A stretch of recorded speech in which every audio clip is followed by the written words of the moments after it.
very specifically Western Christian, but everyone is welcome to watch regardless of their faith.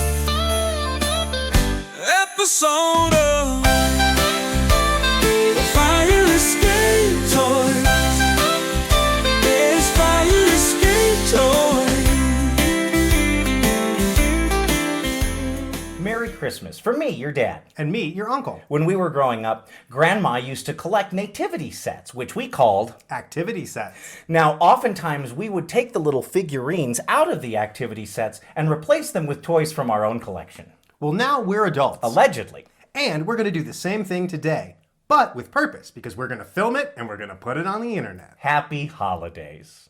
So we kind of figured we would start with like some kind of low-hanging fruit, kind of work our way out from the outside in towards the Christ child. So we went through our collections and we thought, who do I have that would make a good shepherd? My first suggestion here is Cowboy Wolverine. So that was my first pick, and then my second pick was Prince Adam himself, He-Man. Main reason I picked him is just because he kind of has that wilderness man kind of look to him. Bible stories said many shepherds, but the nativity scenes usually just come with one. Come with one, yeah, because it's a production issue. You got to keep down your pieces. Yeah, they're like the army builders. See, for me, I have always seen the shepherds as they're young. Like the shepherds, for some reason, are always young. Maybe because of seeing nativity plays in church. There you go, where the shepherds were played by a lot of little boys. I went with Zach from Teenage Mutant Ninja Turtles, because he's young. The other one that I brought, although now that I'm thinking about it, I did bring Bart Simpson as a potential shepherd, but I'm gonna be real with you. I don't know if he has the personal responsibility needed to take care of sheep. The last one, I just kind of threw this one in as a wild card. Now I know what you're thinking. I know that you're thinking that this is a gorilla, and you're half right. This is actually a character. Oh, excuse me, Prince Adam. This is actually a character of my own creation. His name is Gorilla Ron Hubbard.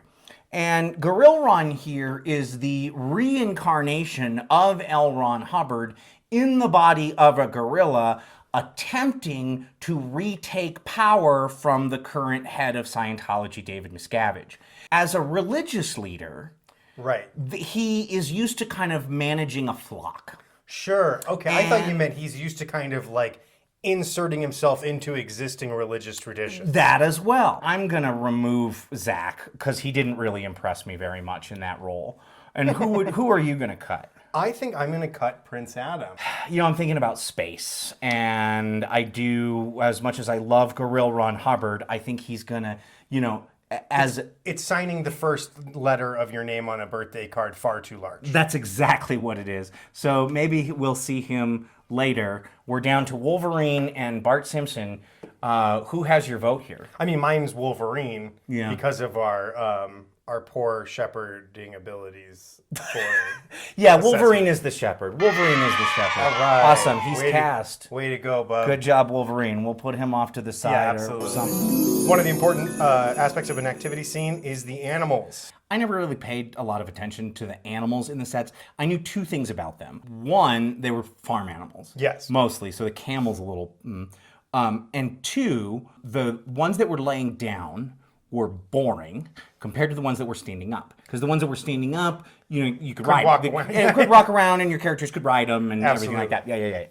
But you were saying before we started here that the three animals are usually pretty well defined in an activity set. Yes, they are traditionally a donkey, a ox, and then a sheep with the shepherd are usually the three.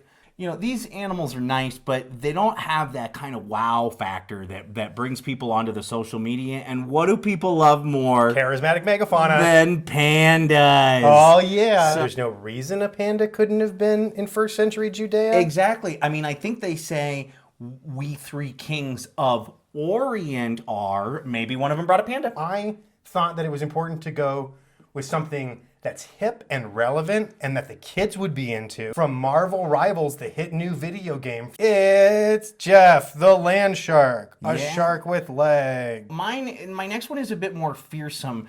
But I was kind of thinking about how some of the animals were larger than others. And so I thought maybe an alligator could be present at the activity. Now, looking at this nose, we can see that this is an alligator. Indeed. There might be a reason why an alligator would not have been in first century Judea. Yeah, and there were Chinese alligators, and if a panda's here, maybe he's a Chinese alligator. Well, then I'm going to go with fearsome as well. There's no other animal as fierce. Anybody who read comic books know this. The Wolverine. Yes. We got this little Wolverine. Look at how fierce he is, especially Right. sitting next to all those other animals. Famous for howling at the moon.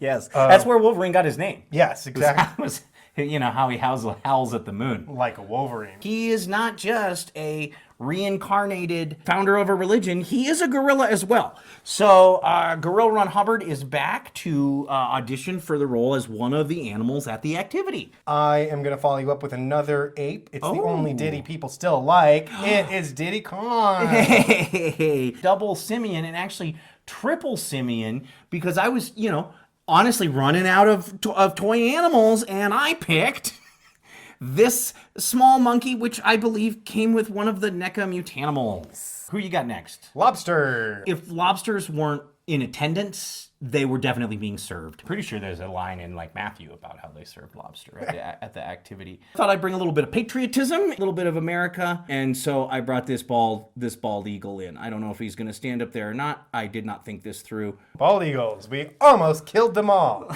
I'm going ferocious as well. I'm bringing in, I think, to kind of match the tone of the sheep. Yeah. I'm bringing in this wolf. I know you're probably going to be thinking fierce, but I was thinking more Hakuna Matata. It's the peaceful, gentle warthog. There's a lot of animals here. We need to start cutting them fast. I'm going to say, just because I don't want people to get the wrong idea about Diddy attending the nativity. Right, yeah. I'm saying Diddy's got to go. Exactly. Speaking of, we've had better monkeys in attendance. I'm going to pull this guy out. I'm leaving Jeff in for now just because of the popularity of the video game Marvel Rivals. Available on all platforms. They'll get your money. They're going to get your money. They're going to get it. I'm going to, I think, remove the Wolverine, because they just realized that Wolverines actually don't howl at the moon. That's wolf. Cut eagle. I'm just going to petition, when we were playing the hit video game Marvel Rivals, which is available on all platforms, we were talking about how we like that some characters are like two characters combined. Right. Maybe Lobster Gator is like one animal. I really like the name Lobster Gator. I'm going to say Warthog. I'm cutting one of yours. Okay. I think he's going to get the second bad call from his agent today. I am cutting Gorilla Ron Hubbard. Well, this is it. I think we're good. This is it. I mean, are we official? Lobster Gator's officially his own? I think it's his own thing. Surprisingly aquatic contingent of mammals. This is a fishing community, okay? We're talking about Nazareth and or Bethlehem. Next up, we're casting the original trilogy or trio of bad boys. We've got Melchior, we've got Gasper, and we have Balthazar. Better known as well, you and I got into a bit of a thing about this. Better known as the three Magi. Or wise men. Or wise men. Or kings. Or later, or kings in later traditions. So you got a lot of different places you can go. Exactly. They can be wise, they can be royal, or they can be wizards. Magical. So my first pick, I thought maybe Gandalf the Grey would make a good visitor to the Christ child. I was going to go with Richard E. Grant as Loki. Oh. Kind of taking a similar wise. Richard E. Grant comes off as very wise in interviews. He does, yeah. And Loki is a magician. Yeah, I like this. I feel like if you went with Tom Hiddleston, I would be like, I don't know if I buy this choice. But because you went with Richard E. Grant, yeah, exactly. Like it conveys the wise. He looks like he put his hand in some sort of green ooze, like the kind kids like to play with. Yeah, I was on the set of Nickelodeon. I was recently slimed. Next, I continued on the kind of wise kind of standpoint, and I went with Professor Charles Xavier.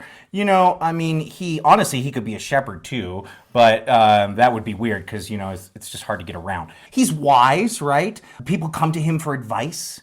So I don't know if he's magical, but sometimes he does things that makes people think he's magical. All right, similar to that, my next pick here is the wise sensei of the Teenage Mutant Ninja Turtles, Splinter himself. It's kind of an interesting that you went with Splinter because my next pick is Master Splinter. Oh, interesting the father choice. of the Teenage Mutant Ninja Turtles. Taking a little bit of a different tactic, I went with Jeremy, otherwise known as the Nowhere Man from the 1966 animated film Yellow Submarine.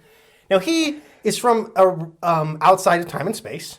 Okay. He speaks in a way where, even though he never really says anything, everything he says sounds like it must mean something. He's sort of like a Jordan Peterson type. Right. So he comes off as very wise. Very, very smart, but it's actually just drivel and nonsense. Yeah, it's just talking in circles. For my next pick, I wanted to go a little bit royalty. So get out of the way, everyone, because we've got Prince John. Yes, he's not technically a king, but he wants everybody to call him king. That actually fits pretty well because they weren't kings. But Yeah. then everyone called them kings. My last suggestion here for wise men is one of the wisest men out there.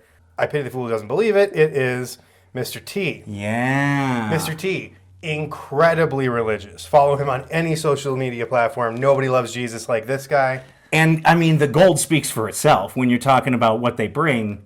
We know what he's bringing. And the wild card that got thrown in was actually the wise sensei of the Teenage Mutant Ninja Turtles, Master Splinter. Ooh, interesting choice. Yeah, very so wise. We got a master. He looks like he's kind of being pet by Oh, Prince John. he's a sweetie He's there. snuggly. He's a snuggly one. That's a lot of wise men, kings, magician, wizards. But we have to pick 3. True. Well, I say my first elimination here is going to be Jeremy because Yeah. he does not actually seem to truly be wise. Yeah, now that I look at him, Prince John is not a king and he's not wise. I think we'll pull him, although he does look gorgeous. He is a gorgeous figure. Yeah. I'm not quite ready to say goodbye to Mr. T yet, but I do think that Richard E. Grant is going to be moved to the side because I actually don't think that Loki as a character is very wise. I am going to cut Mr. T. All right. I feel like with the people that we've got left, he's going to look a little out of place. You know, Xavier's not really magical. That's true. He's not really a king. Yeah. So I'm going to say maybe Xavier is the one. Because if you look at Splinter and Gandalf and Splinter, Yeah. they're all very wise. If you could have 4 wise men, Yeah. it would be these three, three, and and then then Gandalf Gandalf would be the leader. But my Gandalf is actually a 7-inch scale instead of 6-inch, so he's cut. All right, so it looks like for our 3 wise men, we have for the part of Melchior, Master Splinter. And for the part of Gaspar, we have Master Splinter. At the very end, we have Balthazar being played by the wise sensei, Master Splinter. 3 wise rats. All right, well, I feel like this one's a little too easy. I think it's obvious because we are casting the part of the angel, and you can't do any better than the angel himself, Warren Worthington III, the angel himself. So obviously we don't have to have any more suggestions. We've done it, right? That's him. Yeah, I think that's the obvious choice, except no, fuck that. Like, what are the qualifications? Exactly right. Was Angel the pick because he's got wings? Because, you know, if that's the qualification, I have wings. Yeah, there Right? you go. I have wings for you right here. got Baxter Stockman has wings. I come bringing tidings of great joys. That appeared to Mary or Joseph, depending on which version of the nativity story. Be not afraid. And if we're going for TMNT, and we need wings, and we want, maybe a more traditional feathered wing character, Sure. here we go. We got Ace. Ace Duck. Ace Duck makes a great angel. He's got the wings, he's got the feathers. Wings aren't everything. That's exactly right, right? I mean, angels are sometimes considered like like extra dimensional visitors, right? Well, I mean, if you need extra dimensional visitors, I have extra dimensional visitors. Santa Claus, and and he's Christmassy, so he could make a great angel. I mean, there's literally nothing more Christmassy than Santa Claus. That's very right? true. But the reason for the season. This is the reason for the season. But also, I mean, if we're talking about like visitors from other dimensions or other worlds, right, or things and we like need that, something with a touch of divinity. Boom. demigod, semi-god. And I mean, what is more divine, really, than creating a religion, right? And that's why, Gorilla Ron Hubbard has come back to say, I can be a messenger of the divine. Okay, now I'm starting to think maybe the wings were important. I know I said I wasn't going to cast based on physical body type. Right, but you didn't want that. But then I saw it and I was like, okay, I know but not that. But not that. Exactly. Right. Okay, well, he's cut. I'm thinking maybe we can find a happy place between all of these. We need an other dimensional divine being with radiant wings. I think we're looking at Sunman. Get everybody else out of here. That's done. Just get him out. Sunman. We're here to cast the part of everybody's favorite cuckold. It is Joseph of Arimathea. This is not Joseph of Arimathea. This is Joseph of Nazareth. That's the kind of thing that can get, our video taken down. Confusing Joseph of Arimathea with Joseph of Nazareth. It's ridiculous. My first pick, I'm going with a character who I never like to see as a dad, but is one. It's Superman. Superman's a dad? Yeah, he's had a kid now in the comic books for a while, and he sucks. I kind of went with the same kind of, a bit of leading man energy, but I also wanted to bring in some dad energy as well. Yes. And Cyclops is definitely a dad, several times over in several different timelines. Now, I didn't say he was a good dad or a present dad, but he is a dad many times over. And to some of his kids, he's quite a good dad. I mean, better than Xavier. There's one father, I think, that everybody knows. Yeah. And when you think of a father and a good father, you think of old Darth. Why didn't we put him in for wise and magical? I mean,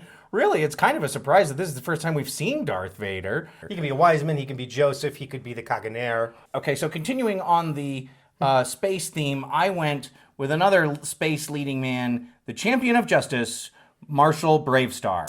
Now, what makes you think that Marshall would make a good father figure? Nothing. I just like the toy. The Prince of Peace himself, Adam. Oh, Prince of Power. Sorry, different guy. Yeah.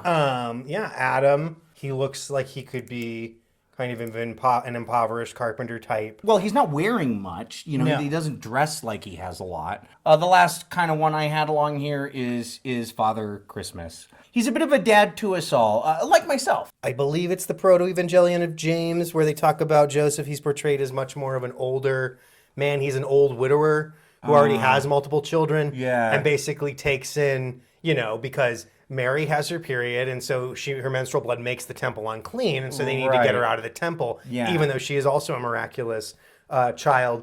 So they kind of pawn her off on Joseph, because they're like, you're not going to want to consummate this marriage to a child. Right. You're old. What are you, Diddy? Yeah, exactly. Yeah. So anyway, you can cut all that. Good stable of dads here. Yeah, exactly. I don't know how many of these dads are stable, but it's a good stable of dads. I'm going to say because he is not a dad, I'm gonna take Prince Adam out of the situation. For the same reason, I'm gonna move out Bravestar again. Great figure. But I hope you enjoyed looking at me. Even though I'd probably be the genuine best father, yeah, I think I'm gonna remove Superman. I like the Father Christmas thing, but then you told me the story about the old man taking the 14-year-old home from the temple, and now I don't want him. There's a reason that's an apocryphal gospel. Cut that. There's a bunch of stuff in here that's bad enough already. We're down to two. We're down to two. I think it's. Is it your call here, or do you want to like 1, 2, 3 and say out loud which one we're picking here? Sure. Okay, here we go. 1, 2, 3. Darth Vader. Yeah. Okay, Vader's Vader. Yeah. All right, he is the father. We're getting to the kind of holy of holies. Yes. This is the Virgin Mother. It's the Virgin Mary. It's the Divine Virgin Mother. Mary, the Madonna. One of my choices that I thought would be good. I look at the outfit. I look at the character, the theming, and I think Leia. Yeah, same. I actually brought my Leia too. However, given the casting for Joseph, I'm gonna say I'm gonna veto that. A lot of context there. Yeah, and I just feel like we're gonna make audiences uncomfortable. My next pick was Jubilee. You know, Jubilee is a young woman, and Jubilee actually does have a child. She has her baby dragon son Shogo that she abandoned in a magical other world. She's a teen mom. Famous mother. It is Dana Ah, yes. from, I'm sorry, Zool. I like, she in Ghostbusters 2, she does have her child Oscar, Oscar, right? who strangely didn't make an appearance in the new movies. I'm realizing as I go that I'm Marvel heavy here. My next mom is another mom from the comics. There's a little bit of a divine birth going on with Destiny's pregnancy in... I don't know. It's weird. It's weird. It's unnatural. It's... I wouldn't say it's supernatural. It's super... Yeah, exactly. It's different. It's different. not how most babies get made. No, it is. It is, actually. But there's a spin on it. So Destiny's my next pick. I want to go with, I think, one of movie all-time great moms of all time. Oh, Sarah Connor. Oh, yeah. And her son is the mother flipping Messiah. Sarah Connor's a really great pick. I have no notes. Honestly, she would go better if we had picked Cyclops as Joseph, but we have Jean Grey to round things out. She's also been a mom, and you know what? Honestly, let's get real. She's always had mom energy. Really has. All right. And then because I love this figure, and that is the only reason I did Jada Toys Chun-Li. It's a at those. gorgeous figure. You know what? If I was God, I wouldn't be able to resist those thighs either. We've just got binders full of Marys here, and now it's time to start weeding them out. And honestly, the first one I'm going to cut is from your side. I like Dana, but I don't think she's right. She's not the right vibe. She's too Halloween-y. I'm going to remove Jubilee. Okay. Because, again, yeah, she abandoned her child in another dimension, and it's only bothering her, like, kind of a lot. Only kind of a lot. I'm going to cut Destiny. I'm actually going to get rid of Miss Chun-Li. She's not a mother as far as I know. I'll actually know in Street Fighter 6, I think she does have a kid. But anyway, Chun-Li in Street Fighter 2 era, not a mom. You're out of here. Okay, we are down to Jean Grey and Sarah Connor. Are we going to do the same thing? Are we going to 1, 2, 3 it? Sure. Okay, here we go. 1, 2, 3. Sarah Connor. Yeah. Okay, that was pretty obvious. And here we are, the ultimate, the divine child. Radiant beams from his holy face. That's right, the Prince of France, Jesus. There aren't a lot of baby sculptures. Like I have like the little turtles, but they're toddlers. They're not babies. Aang looks like a baby, but Aang's like 11. Yeah. You know what I mean? Short round's little, but he's like That's like you really had to reach into the community to find someone to play the baby. the baby. Yeah, exactly. And we don't have a lot of options, but we do have some other options. So the first one I brought is just this cute this baby jaguar from the Mighty Mutanimals. Just because look how cute he is. I picked, we just spoke about his confusing parentage. It is baby Nightcrawler. Look at him all swaddled up. He's all good and ready to be, going to be thrown off a cliff. They're going to throw him off a cliff. And then, of course, founded an entire religion, considered really to be the Messiah and the source of all truth, holiness, and goodness. We have Gorilla Run Hubbard. Yes. So, again, the size thing. We were talking a bit about scale. It needs to be able to fit in a manger. Oh, Right. You know what I just realized? Oh. We don't have a manger.